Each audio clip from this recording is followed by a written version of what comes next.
Hello friends, welcome to my channel. कैसे हैं आप सभी? आई होप बहुत ही अच्छे होंगे और मन लगाकर पूरे जोश के साथ पढ़ाई कर रहे होंगे। कल हमने किया था हिंदी का 2014 का paper first, language first Hindi. आज हम करेंगे 9 दिसंबर 2018 का पेपर फर्स्ट का हिंदी पोर्शन, लैंग्वेज फर्स्ट। तो आइए शुरू करते हैं। और अभी तक आपने मेरे चैनल को सब्सक्राइब नहीं किया है तो अभी जाके प्लीज़ पहले ही सब्सक्राइब कीजिए। मैं आपके लिए इतनी इंपॉर्टेंट चीज़ ला रही हूँ। हमारी 7 जुलाई के पेपर के लिए बहुत ही ज़रूरी है। हमें previous year question set solve करने ही करने हैं। उसमें मैंने ये सब आपको जो भी क्वेश्चन पेपर सोल्व कराए हैं ये सब ऑफिशियल आंसर की से कराए हैं, तो इसलिए आपके लिए बहुत ही हेल्पफुल होंगे। अगर आपको थोड़ा भी मेरा ब्लॉग, मेरी वीडियो थोड़ी भी पसंद आए तो अभी सब्सक्राइब करें। और आगे की जो इसकी प्लेलिस्ट बनी हुई है उसमें मैंने SST के भी क्वेश्चंस कराए हैं, पूरे पेपर कराए हैं 60 क्वेश्चंस के, तो आप लोग वो भी देख लीजिए प्लेलिस्ट में जाकर। और मेरे चैनल को अभी सब्सक्राइब करना ना भूलें। तो चलिए आज की वीडियो शुरू करते हैं। Language first Hindi. 91 से 120 तक हमारे क्वेश्चन दिए गए हैं। ये पंक्तियाँ हमारी पोइट्री से दी गई हैं। इन पंक्तियों को नहीं पढ़ेंगे क्योंकि इतना वक्त नहीं है हमारे पास। सीधा हम डायरेक्ट क्वेश्चन पे चलेंगे। 91 क्वेश्चन इज, कविता की पंक्तियों में यात्रा की किस विशेषता की ओर संकेत किया गया है। हमें यात्रा, हमने कीवर्ड ले लिया। अब हम भी सीधा पैसेज पे जाएंगे, यात्रा देखेंगे। ये रहा, हमें वर्ड मिल गया यात्रा। तो क्वेश्चन है, कविता की पंक्तियों में यात्रा की किस विशेषता की ओर संकेत किया गया है। तो इसका आंसर है अनिश्चित। किस जगह पर? अनिश्चित। तो आइए देखते हैं क्वेश्चन में। इसका सही ऑप्शन है 3, अनिश्चितता की ओर। Option number 3 is the right answer, अनिश्चितता की ओर। 92 क्वेश्चन इज, कविता में आए सुमन और कंटक किस भाव के प्रतीक हैं। सुमन और कंटक क्वेश्चन में देखते हैं कहाँ हैं। सुमन एंड कंटक, थोड़ी स्पीड के साथ करेंगे क्योंकि हमें वहाँ पे इतना वक्त नहीं मिलने वाला है। देखिए फ्रेंड्स, सुमन और कंटक कहाँ पे आए हैं। सुमन और कंटक ये किस चीज़ को शो कर रहे हैं? सुख और दुख। सुमन क्या होता है? पुष्प। पुष्प क्या होते हैं? हमें खुशियाँ देते हैं, सुख देते हैं एक तरह से। और कंटक क्या होते हैं? कांटे, वो हमें दुख देते हैं। तो ये किसको रिफ्लेक्ट करते हैं, किसको शो करते हैं? सुख और दुख को। तो चलते हैं 93 क्वेश्चन पे। 93 प्रश्न है, कविता की पंक्तियों में कवि व्यक्ति को किस बात की प्रेरणा दे रहा है। हर स्थिति में साहस दिखाने की, पर्वतों को देखकर ना डरने की, हर स्थिति में आगे बढ़ने की, या गहरी नदियों से ना डरने की। इसमें बताया गया आगे बढ़ने के लिए कि तू चलता रहे, मत रुक, जो भी आएंगे सुमन कंटक के शर मिलेंगे, यात्रा खतरनाक होगी। तो इसमें ऑप्शन नंबर 1, हर स्थिति में साहस, हर स्थिति में आगे बढ़ने की। Option number 4 is the right answer. 94 देख लेते हैं। 94 प्रश्न है, इस जीवन यात्रा में कुछ भी निश्चित नहीं है, सब कुछ निश्चित है, सब और मुश्किलें हैं, सब और सुख हैं। तो इसका सही आंसर है कुछ भी निश्चित नहीं है। इसमें अनिश्चित आया है, अनिश्चित, तो इसका मतलब क्या होता है? कुछ भी निश्चित नहीं है। सुख और दुख सब लगे रहते हैं, वो एक फिक्स नहीं है कि रहेंगे ही रहेंगे। आज सुख है तो कल दुख है, कुछ ना कुछ आगे पीछे होता रहेगा। तो चलते हैं क्वेश्चन नंबर 95। नीचे दिए गए शब्दों में से सरित का समानार्थी यानी सिनोनिम यानी पर्यायवाची बताना है हमें। इसका सिनोनिम्स शब्द कौन सा नहीं है, नहीं को देखना है। जो नेगेटिव है, इसमें 3 वर्ड सिनोनिम्स हैं और 1 वर्ड गलत है, तो हमें वो छाटना है। टटीनी, जयमाला, नद या प्रवाह। इसमें से कौन सा सिनोनिम का वर्ड नहीं है? प्रवाह। इसका सही आंसर है प्रवाह। क्या होता है? नदी का प्रवाह। और सरित होता है पुष्प। ये सब ठीक है, सिनोनिम्स हैं इसके, लेकिन प्रवाह नहीं है। तो इसका सही आंसर है ऑप्शन नंबर 4। 96 प्रश्न इज, अनिश्चित शब्द में कौन सा प्रत्यय आ सकता है। प्रत्यय देखिए क्या होता है, अनिश्चित, जो हम लास्ट में ऐड ऑन करते हैं, इसके लास्ट में जुड़ेगा क्या? अनिश्चित नहीं, ती, अनिश्चित नहीं, ती लगा के देखेंगे सब कुछ नहीं, और ता, तो क्या बना हमारा अनिश्चितता। तो इसमें ऑप्शन नंबर 4 सही हो जाएगा, अनिश्चितता। इसमें दिया भी है आपका अनिश्चितता, सही आंसर है 96 का 4th। 97 देखते हैं। अब देखिए 97 पे हमारा प्रोज शुरू हो गया है। 97 to 105 तक हमारे क्वेश्चंस इस पैसेज से दिए गए हैं। प्रोज का देखते हैं पैसेज कितना बड़ा है, काफ़ी लॉन्ग पैसेज है, तो हमें इसे पढ़ने में कोई टाइम वेस्ट नहीं करना है। तो आइए डायरेक्ट हम इसके क्वेश्चंस देख लेते हैं। 97 क्वेश्चन इज़, गीत कविता बच्चों के जीवन में रच बस जाए, यह माता पिता को पसंद नहीं है, क्योंकि इससे बच्चे क्या हो जाएगा, इससे बच्चे पढ़ाई लिखाई में बहुत पिछड़ सकते हैं, माता पिता द्वारा तय लक्ष्य को प्राप्त नहीं कर सकेंगे, केवल आनंद में ही खोए रहेंगे, या केवल कविता ही लिखते रहेंगे। इसका सही आंसर ऑप्शन नंबर 2, माता पिता द्वारा तय लक्ष्य को प्राप्त नहीं कर सकेंगे। आपको देखिए कल मैंने टेक्निक बताई थी किस तरह हमें पैसेज सॉल्व करना है। पूरा प्रोज हम पढ़ेंगे, बहुत टाइम वेस्ट होगा, इतनी हमारे पास टाइम नहीं है।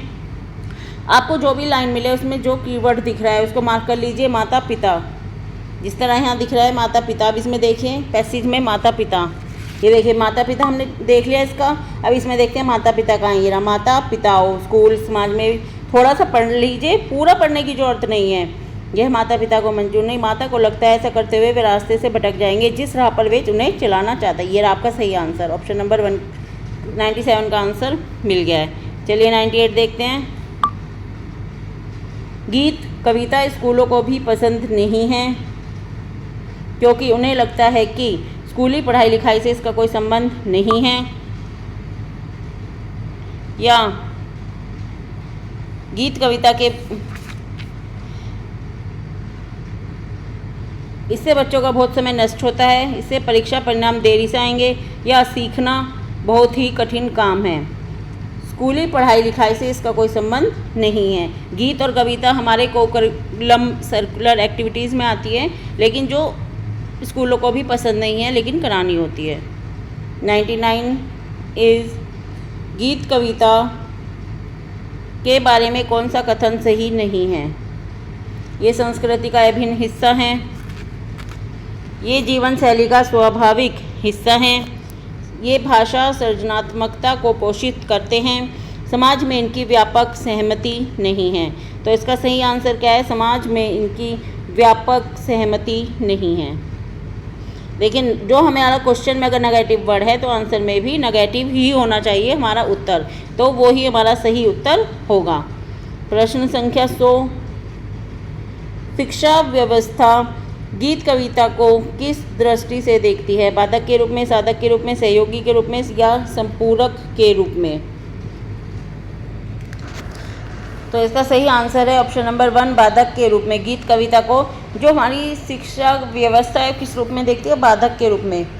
चाहते बच्चे पढ़ें, इन चीज़ों में टाइम वेस्ट होता है शिक्षा व्यवस्था को, ये लगता है।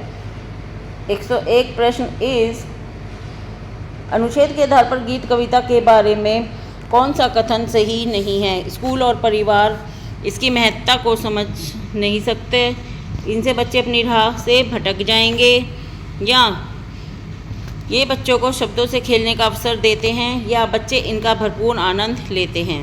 इसका सही आंसर है ऑप्शन नंबर 2, इनसे बच्चे अपनी राह से भटक जाएंगे। हमने शुरू में ही पढ़ा था कि माता पिता अपने लक्ष्य को जो चाहते हैं बच्चा प्राप्त करे वो नहीं कर पाएंगे, तो वो अपने रास्ते से भटक जाएंगे। चलिए आगे चलते हैं। क्वेश्चन नंबर 102, बच्चों के लिए लक्ष्य कौन निर्धारित करता है, स्वयं बच्चे, माता पिता, स्कूल, या शिक्षा अधिकारी। तो इसका सही आंसर है माता पिता, क्योंकि बच्चों को शुरू में इतना नहीं पता होता बच्चों के लिए हमारे बच्चों के लिए क्या सही है और क्या गलत। जब तक बच्चे एडल्ट नहीं हो जाते इसका फैसला माता पिता ही करते हैं।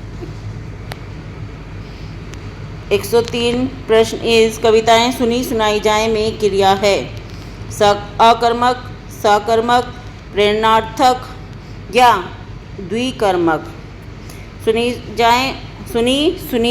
सुनी सुनाई जाए, इसमें कर्म दिया है तो इसका सही आंसर है 2, सकर्मक, क्योंकि इसमें कर्म भी दिया है। चलिए आगे चलते हैं क्वेश्चन नंबर 104 पर। सांस्कृतिक में प्रत्यय है। प्रत्यय मैंने आपको क्या बताया, जो लास्ट में ऐड ऑन होता है। यहाँ पे कोई शब्द दिया है, यहाँ पे प्रत्यय आएगा लास्ट में।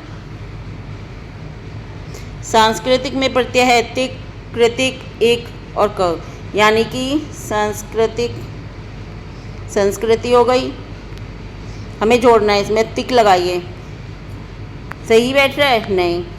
कृतिक, ये कृतिक नहीं, ये कृ संस्कृति में ही आएगा, ये प्रत्यय नहीं है। इक, इसका सही आंसर है इक, यानी ऑप्शन नंबर 3। सांस्कृतिक में प्रत्यय इक है। 105 मंजूर का समानार्थी शब्द है पसंद, प्रस्ताव, स्वीकार या अच्छा। आपको पता है मंजूर क्या होता है, स्वीकार करना, तो इसका सही आंसर ऑप्शन नंबर 3। 106 देख लेते हैं। 106 से 120 तक प्रश्न दिए हैं हमारे पेडागोजी के। प्राथमिक स्तर पर हिंदी भाषा सिखाने के लिए क्या जरूरी है? भाषा शिक्षा का भाषा ज्ञान,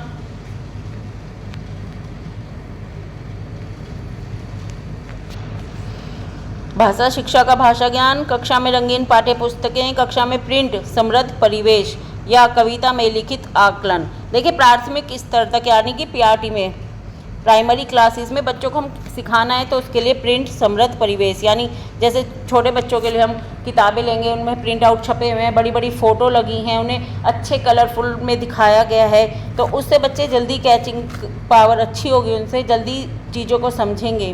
तो इसलिए कक्षा में प्रिंट समृद्ध परिवेश का होना जरूरी है। चलिए आगे चलते हैं क्वेश्चन नंबर 107।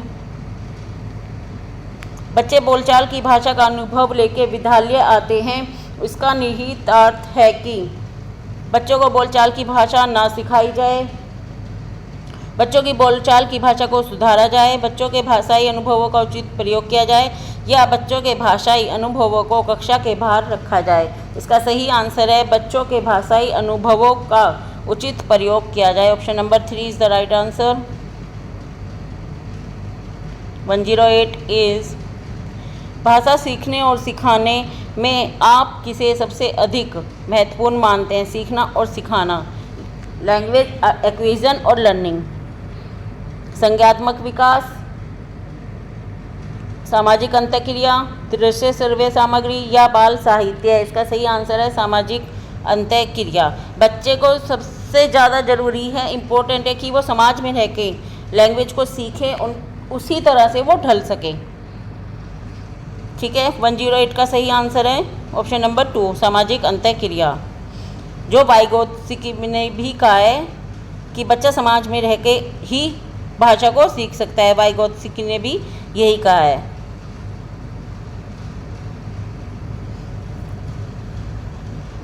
क्वेश्चन नंबर 109 देख लेते हैं। बच्चों की भाषा संबंधी सहज रचना शक्ति को बढ़ने के अवसर दें। बच्चों की मातृभाषा के स्थान पर हिंदी भाषा को ही कक्षा में स्थान दें। बच्चों द्वारा मानक भाषा का ही प्रयोग करने के अवसर दें। बच्चों को शिक्षाप्रद बाल साहित्य पढ़ने के भरपूर अवसर दें। देखिए सहज मातृभाषा के स्थान पर ये तो नहीं बच्चा हर भाषा हिंदी ही बोलता हो, हर बच्चा, उसकी मदर टंग कुछ भी हो सकती है, वो किसी भी स्टेट से बिलोंग कर सकता है। ऑप्शन नंबर 2 गलत हो गया। पहले आपको एलिमिनेट करने हैं जो ऑप्शन में आपको डाउट है, इससे थोड़ा आपको सोल्व करने में इजी हो जाएगा। थर्ड है मानक भाषा का ही प्रयोग करने के अवसर दें। स्टैंडर्ड लैंग्वेज बच्चों को एकदम कैच नहीं कर पाएंगे, पहले उसे हमें उसकी मदर टंग का यूज़ करते हुए धीरे धीरे मानक भाषा की तरफ ले जाना है, उसे रूल्स सिखाने हैं। 4 बच्चों को शिक्षाप्रद बाल साहित्य पढ़ने के भरपूर अवसर दें। बच्चा बड़ा होगा तो वो अपने आप ही कर लेगा, तो इसका सही आंसर है ऑप्शन नंबर 1 बच्चों की भाषा संबंधी सहज रचना शक्ति को बढ़ने के अवसर दें। क्रिएटिविटी अगर करेगा बच्चा तो उससे बेस्ट कुछ नहीं है, क्रिएटिविटी। क्वेश्चन नंबर 110 देखते हैं। कक्षा 5 के बच्चों के भाषा आकलन के संदर्भ में आप किस सवाल का सबसे कमज़ोर मानते हैं? केशव सबसे क्या कहता होगा? कल्पना करके केशव के शब्दों में लिखो। सबसे कमज़ोर क्या है ये बताना है। यदि इला तुम्हारे स्कूल में आए तो उसे किन किन कामों में परेशानी होगी। अपने दोस्तों से पूछकर पता करो कौन किस बात से घबराता है। ईदगाह कहानी में हामिद ने मेले से क्या खरीदा। अब इसे देखिए आप, इसमें क्या कहता होगा सबसे, यानी सबसे कह रहा है, यानी कि सबसे कहेगा तो वो बहुत क्वेश्चन कहेगा हर दिशाओं में। इसी से कुछ कहा, इससे कुछ कहा, इससे कुछ, इससे कुछ, इससे कुछ। ठीक है, इला तुम्हारे स्कूल में आए तो उसे किन किन कामों में परेशानी होगी। इला स्कूल में आएगी तो वो क्या बताएगी, 1 या 2, 3 बताएगी। अपने दोस्तों से पूछकर पता करो कि कौन किस बात से घबराता है। ईदगाह कहानी में हामिद ने मेले में से क्या खरीदा। अब देखिए इससे क्या होगा, ये दिशाओं में बातें हो रही हैं, यह है कन्वर्जेंट थिंकिंग। ठीक है, पूछे कमज़ोर क्या है, भाषा आकलन के लिए कमज़ोर क्या है। ठीक है, ये हो गई हमारी ओपन एंडेड, ये ओपन एंडेड, ये भी ओपन एंडेड। लेकिन जो ईदगाह ये क्वेश्चन दिया है, ईदगाह कहानी में हामिद ने मेले से क्या खरीदा, जो उसने खरीदा अगर 1 सामान 2 सामान तो वो ही लिमिट में बताएगा। तो ये क्वेश्चन कमज़ोर है। ये हमारा क्वेश्चन है क्लोज एंडेड, ये ही क्वेश्चन है कमज़ोर।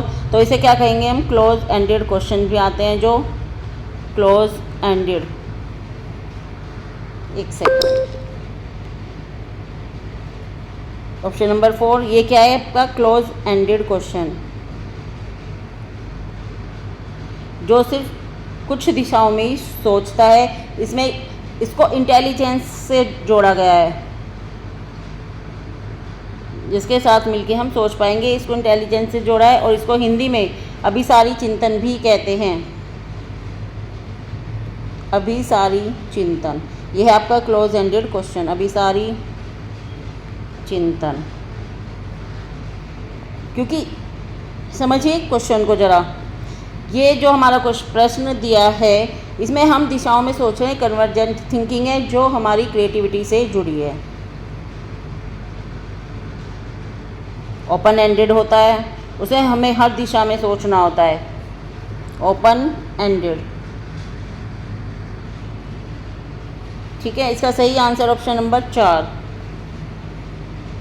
110 हो गया, अब 111 पे चलते हैं। 111 प्रश्न इज, भाषा का अति महत्वपूर्ण प्रकार्य है सुनना, अक्षर ज्ञान, संप्रेषण या लेखन। आपको पता है भाषा क्या है, हमारी लैंग्वेज कम्युनिकेशन की एक मेथड है कि कम्युनिकेशन किससे होता है, हमारा भाषा के द्वारा। कोई अपनी हर लैंग्वेज में बोलता है, जिसकी भी जो भी मदर टंग है। तो संप्रेषण इसका सही आंसर है, यानी कम्युनिकेशन। इंग्लिश से कोरिलेट करके हम ये पढ़ रहे हैं, इससे हमारा ये फ़ायदा होगा। क्वेश्चन हिंदी और इंग्लिश सेम है पैडागोजी, तो आपको रिलेट करके पढ़ेंगे तो ज़्यादा हेल्पफुल रहेगा। कम्युनिकेशन, स्पेलिंग मिस्टेक को देख लीजिएगा, इसमें थोड़ा प्रॉब्लम होती है लिखने में। 111 हो गया, अब 112 पे चलते हैं। 112 प्रश्न है, सुनने और लिखने की कुशलता का आकलन करने का सबसे अच्छा तरीका है ना और शब्दस्थ लिखना, कविता सुनकर प्रश्नों के उत्तर लिखना, सुनी गई कहानी को अपने शब्दों में लिखना, या सुनी गई कहानी को शब्द से लिखना। शब्द से मतलब जो दिया है वो वैसे ही लिखना, उन्हीं शब्दों में लिखना, अपने शब्दों में नहीं। लेकिन कहा है सुनने और लिखने की कुशलता का आकलन करने के लिए सबसे अच्छा तरीका क्या है, तो इसका सही आंसर रहेगा सुनी गई कहानी को अपने शब्दों में लिखना। बच्चे ने कहानी सुनी और उसने क्या क्या सीखा, उससे क्या क्या उसके दिमाग में आया, क्या प्रभाव छोड़ा, उसने अपने शब्दों में लिखेगा, वो अपनी इंटेलिजेंस भी यूज़ करेगा। तो इसका सही आंसर रहेगा 3, वो इसे अच्छी क्रिएटिविटी से जोड़कर अपने ज्ञान के साथ कर पाएगा। हम देखेंगे प्रश्न संख्या 113, सार्थक पढ़ते समय कभी कभी वाक्यों शब्दों की पुनरावृत्ति करता है, कभी कभी वाक्यों की, कभी कभी शब्दों की।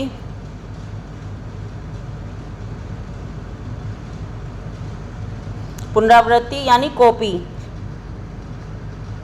यानी कि पुनरावृत्ति रिवीजन रिवाइज करता है। वह भाषाई व्यवहार दर्शाता है कि वह पढ़ने में अधिक समय लेता है, या अटक कर ही पढ़ सकता है, या वह समझ के साथ पढ़ने की कोशिश करता है, या उसे लंबे शब्दों को पढ़ने में कठिनाई होती है।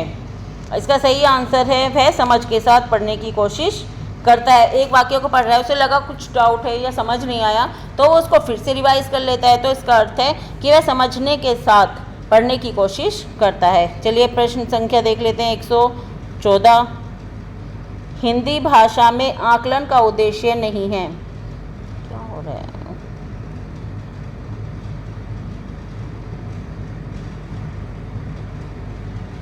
हिंदी भाषा में आकलन का उद्देश्य नहीं है।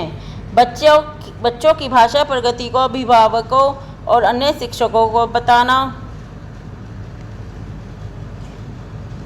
भाषा सीखने के संदर्भ में प्रत्येक बच्चे की विशेष आवश्यकता की पहचान करना, भाषा सीखने सिखाने की प्रक्रिया को उन्नत बनाना, या बच्चों की भाषागत त्रुटियों की ही पहचान करना। बच्चों की भाषागत त्रुटियों की ही पहचान करना।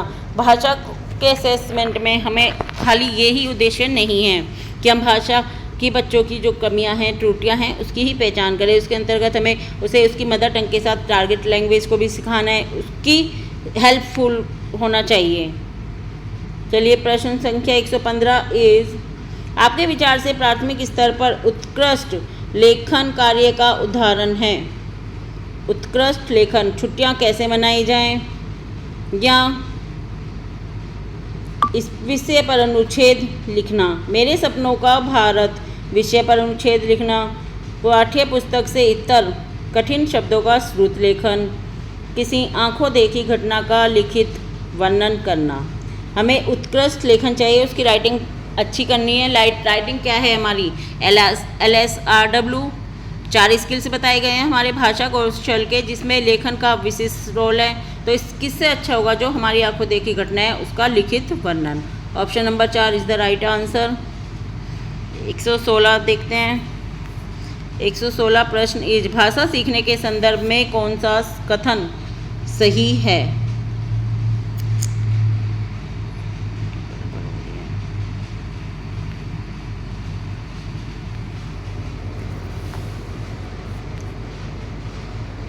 बच्चों में भाषा अर्जित करने की जन्मजात क्षमता होती है, या बच्चों में भाषा अर्जित करने की जन्मजात क्षमता नहीं होती है बच्चों में अर्जित करने की एक्विजन। वो शुरू से बच्चा जिस माहौल में पलता है उसमें कैच कर लेता है। बच्चे विद्यालय आकर ही भाषा सीखते हैं, गलत है।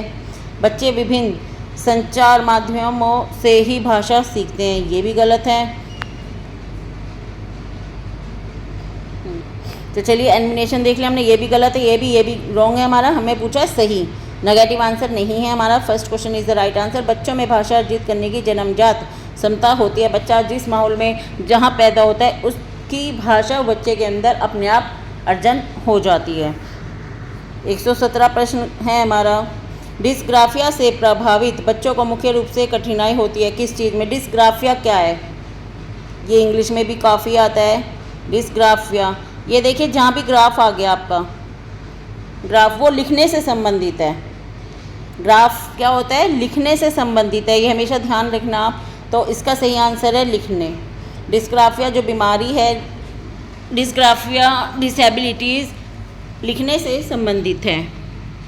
इसका सही आंसर है 4th। 118 प्रश्न है।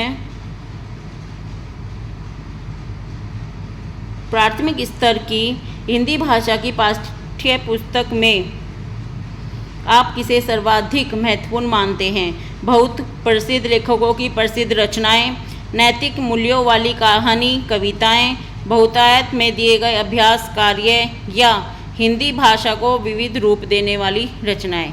देखिए सही है, इसका सही ऑप्शन है 4, हिंदी भाषा को विविध रूप देने वाली रचनाएं। सबसे ज़्यादा महत्वपूर्ण यही है। चलिए 119 देख लेते हैं। बहुभाषिक कक्षा में बच्चों की भाषाएं बहुभाषिक यानी मल्टीलिंग्विल संसाधन के रूप में कार्य कर सकती हैं। शिक्षक के लिए बेहद जटिल है, गलत हो गया। अगर शिक्षक के लिए जटिल है तो वो शिक्षक ही नहीं है। आकलन की प्रक्रिया को बाधित करती है, बिल्कुल गलत। बहुभाषिक वो लैंग्वेज, अगर बच्चे को एक से ज़्यादा लैंग्वेज आती है वो हमारी लर्निंग पावर को और अच्छा ही बनाएगी, वो हमारे लिए बाधित नहीं है। भाषा सीखने की प्रक्रिया को बाधित करते हैं, ये कोई प्रॉब्लम नहीं है कि भाषा सीखने में प्रॉब्लम आएगी। इसका ऑप्शन नंबर 1 संसाधन के रूप में, ये संसाधन के रूप में कार्य कर सकती है। प्रश्न संख्या 120, भाषा सीखने और भाषा अर्जित करने में अंतर का क्या आधार है? भाषा सीखना यानी लर्निंग, भाषा अर्जित यानी एक्विजन। आप हिंदी को इंग्लिश से रिलेट करके ही करें। कुछ वर्ड्स ऐसे होते हैं जो आपको इंग्लिश में भी आते हैं, हिंदी में आपको टफ लगेंगे, तो इसलिए दोनों को रिलेट करके ही सीखें। ठीक है। भाषा सीखने और अर्जित करने में अंतर का आधार क्या है? भाषा की पाठ्य पुस्तकें, भाषा का लिखित आकलन, या भाषा का उपलब्ध परिवेश, या भाषा की जटिल संरचनाएं। तो इसका सही आंसर है भाषा का उपलब्ध परिवेश। क्योंकि अर्जन हमें उसके लिए कोई डिग्री नहीं लेनी, किताबें, बुक्स, पेन कुछ नहीं चाहिए। जो हमारे घर का माहौल है वो अपने घर से जो सीखते हैं, भाषा का उपलब्ध परिवेश। तो आज के लिए फ्रेंड्स इतना ही। हमारा हिंदी का आज क्वेश्चन पेपर कवर हो गया है। हमने किया है आज लैंग्वेज फर्स्ट हिंदी के 30 क्वेश्चन। कैसे लगे आपको कमेंट बॉक्स में ज़रूर बताइएगा। कोई क्वेश्चन में डाउट हो तो ज़रूर लिखिएगा और मेरे चैनल को सब्सक्राइब ज़रूर कर लीजिएगा। Thank you.